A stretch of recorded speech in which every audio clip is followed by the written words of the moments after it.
Recipe म हजुरलाई share गर्नेछु। हुन्छ मैले चाहिँ यसमा दुध हाल्दैछु। अब घुमाउँ त कस्तो हुन्छ। ल यतिको बनाएको छु। मिठो छ कि नै? हाम्रो भिडियोमा देख्नु भएको छ? देखिनु भएको छ। हजुरहरूलाई स्वागत छ भिडियोमा।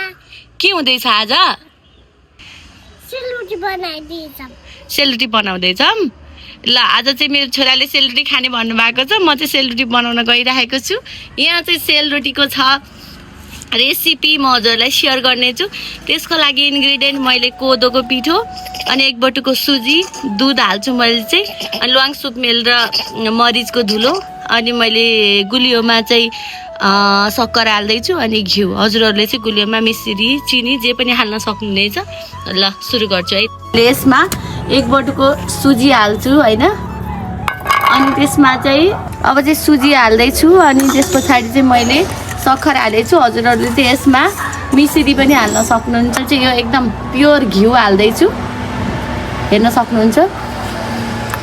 अब मैले यो चाहिँ ल्वाङ सुकमेल अनि त्यसपछि मरिचको धुलो हाल्दैछु होइन।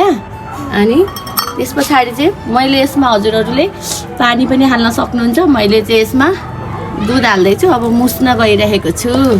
ले सबै चिजलाई मजाले मुस्नु पर्ने हुन्छ। के गर्न जस्तो मान्छु त? बास्ना आएको हो। कति बटु?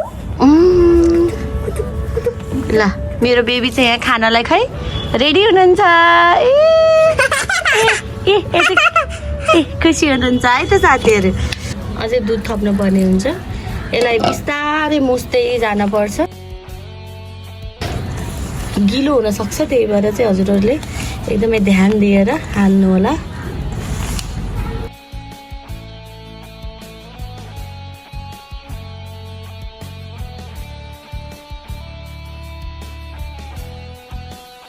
पिठोको ब्याटर चाहिँ रेडी भइसकेको छ। अब चाहिँ हामीले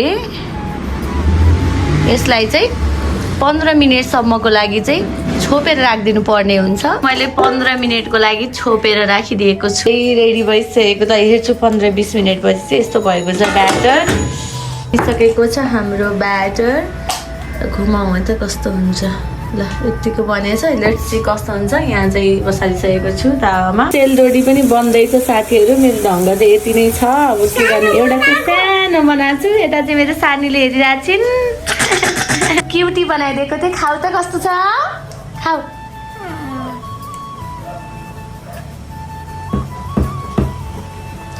कस्तो छ?